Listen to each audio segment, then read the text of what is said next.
kita hiasi Ramadan kita. Pertanyaan besarnya, apakah ibadah yang kita lakukan untuk menghiasi Ramadan ini akan sampai nanti ke 30 Ramadan? Sedangkan bulan suci Ramadan ini adalah tamu istimewa untuk kita.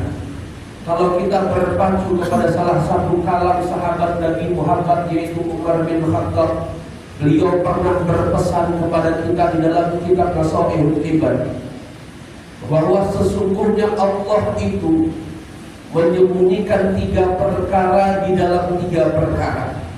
Yang pertama, Allah itu menyembunyikan ridha di balik ibadah-ibadah yang kita lakukan. Yang kedua, Allah itu menyembunyikan murkanya di balik dosa-dosa yang kita perbuat. Yang ketiga, Allah menyembunyikan kekasih-kekasihnya di balik begitu ramai orang yang meremehkan antar sesama manusia.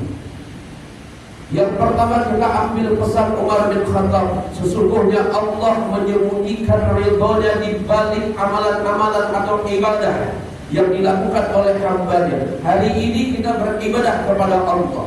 Saya pernah mendengar satu kalam, belum lama ada yang mengatakan seperti ini: cepatlah Ramadan berlalu karena kami ingin hidup normal seperti biasanya. Saya tangkas omongan tersebut. Saya bilang kepada orang tersebut, kalau Anda mau tahu hidup normal itu umat muslim seperti apa, lihat umat muslim ketika bulan suci Ramadan. Ketika umat muslim menjalankan kehidupannya di bulan suci Ramadan, itulah sesungguhnya kenormalan kehidupan seorang umat muslim. Lihat kita kaca aja kepada diri kita. Ketika kita ingin melangkahkan sesuatu ke jalan yang salah, langsung spontan diri kita menolak. Karena kenapa? Karena kita sedang berpuasa, karena kita sedang beribadah kepada Allah, karena kita ingin gapai ridha Allah. Tak kala lisan kita hampir saja meleset untuk menghina antar sesama manusia. Tak kala lisan kita untuk menggibah sesama manusia. Tak kala lisan kita ingin untuk membuka aib antar sesama manusia, maka dia langsung spontan untuk tidak mengucapkan hal tersebut. Karena apa? Karena hari ini dia menghiasi ibadah Ramadan. Begitu banyak orang yang berbagi sedekah, baik dalam bentuk takjil, baik dalam menyantuni anak yatim, itu ada di bulan suci Ramadan. Maka kalau Anda ingin melihat kehidupan normal seorang umat muslim, lihatlah ketika bulan suci Ramadan. Ini hendaknya menjadi salah satu ajang. Ramadan menjadi salah satu ruang untuk kita memperbaiki diri kita. Allah hadirkan Ramadan, sesungguhnya Allah ingin tampar kita bahwa tuh Ramadan itulah kehidupanmu yang sesungguhnya. Yang tadinya di selain bulan Ramadan kita enggan untuk buka Al-Quran. Bisa dikatakan sebulan 1 kali, 2 bulan, atau 1 bulan, bahkan setahun sekali. Tapi ketika masuk awal bulan suci Ramadan, malam Ramadan itu langsung kita buka Quran, langsung qiraatul Quran. Karena apa? Karena kita ingin Ramadan kita dinilai oleh Allah Subhanahu wa taala. Sebagaimana Allah berkata, "As-sumli wa ana ajzihi." Puasa itu untuk maka aku yang punya hak prerogatif menilai puasa seseorang hamba. Maka Allah itu menyembunyikan ridha di balik amalan-amalan. Hiasi Ramadan kita. Jadikan Ramadan kita sebagai ruang untuk introspeksi, memperbaiki diri kita. Jadikan Ramadan kita untuk semakin mendekatkan diri kita kepada Allah Subhanahu wa taala. Bentuk realitas seorang hamba kepada Tuhannya itu ada pada malam Ramadan. Itu ada pada bulan suci Ramadan, di mana dia enggan untuk melakukan dosa-dosa kepada Allah. Tapi di luar Ramadan, sungguh kita semua melakukan dosa-dosa kepada Allah Subhanahu wa taala. Maka Ramadan ini jadi ajang kita, Bapak dan Ibu. Kita hiasi Ramadan kita agar kita semua nanti tak kalah benar-benar Ramadan meninggalkan kita. Kita memang dapat digelar dengan predikat la'allakum tattaqun, orang-orang yang bertakwa di sisi Allah, sehingga seluruh amalan yang kita lakukan di bulan suci Ramadan ini berdampak kepada kita, sehingga Allah ridha kepada kita. Kalau Allah sudah ridha kepada kita, ma'asyiral hadirin, tidak akan pernah Allah langkahkan kaki kita untuk ke jalan yang mendurhakai Allah Subhanahu wa taala. Yang kedua, sungguh Allah menyembunyikan murkanya di balik dosa-dosa yang diperbuat oleh manusia.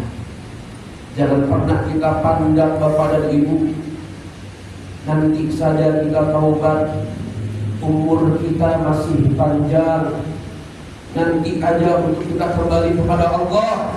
Karena umur, rezeki dan jodoh itu hak prerogatif yang tidak bisa disentuh oleh manusia, hanya Allah yang tahu. Bahkan Rasulullah Nabi Muhammad saja tidak tahu berapa takaran rezeki Fernanda Arifka, siapa jodoh Fernanda Arifka, kapan Fernanda Arifka itu mati, semua Allah yang tahu. Kita ini hanya mempersiapkan menunggu untuk menuju 3 hal tersebut. Entah 3 hal tersebut yang duluan datang kepada kita, atau kita yang duluan datang kepada dia. Maka jangan pernah sedikit pun menyepelekan apapun yang telah menjadi salah satu larangan Allah. Kalau kita sudah berbuat dosa kepada Allah, hendaknya secepatnya kita bertobat kepada Allah.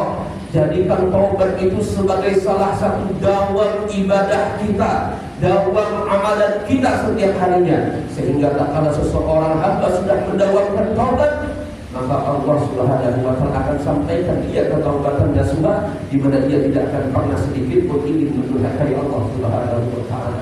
Dan yang ketiga, masyaallah hadirin, Allah itu menyembunyikan kekasih-kekasihnya di antara ramai antar sama manusia saling menjatuhkan. Ini salah satu jadi sarana kita untuk tidak memandang remeh orang lain. Cuma 2 prinsip yang harus kita tanamkan: husnuzan billah wa husnuzan bi abdillah. Husnuzan kita kepada Allah dan husnuzan kita antar sama manusia, sehingga kita baik hubungan vertikal kita kepada Allah, kita baik pula hubungan horizontal kita antar sesama manusia. Inilah yang dikatakan hablum minallah wa hablum minannas. Bahkan dalam kitab Al-Adhkar itu kadang Imam Nawawi berkata, kalau orang-orang yang bisa menyelaraskan antar hubungan baiknya kepada Allah dan antar hubungan baiknya antar sama manusia, maka orang tersebut al-insafu min nafsika, sungguh dia telah adil kepada dirinya sendiri. Ketika ia telah adil kepada dirinya sendiri, apa kata Allah? Faqad jama'al iman, maka Allah kumpulkan kesempurnaan iman dalam dirinya. Maka tidak lain tidak bukan, setiap langkah kakinya adalah mengundang keridhaan Allah Subhanahu wa ta'ala. Mungkin cukup sekian, masyaallah hadirin pun singkat dari kami. Mudah-mudahan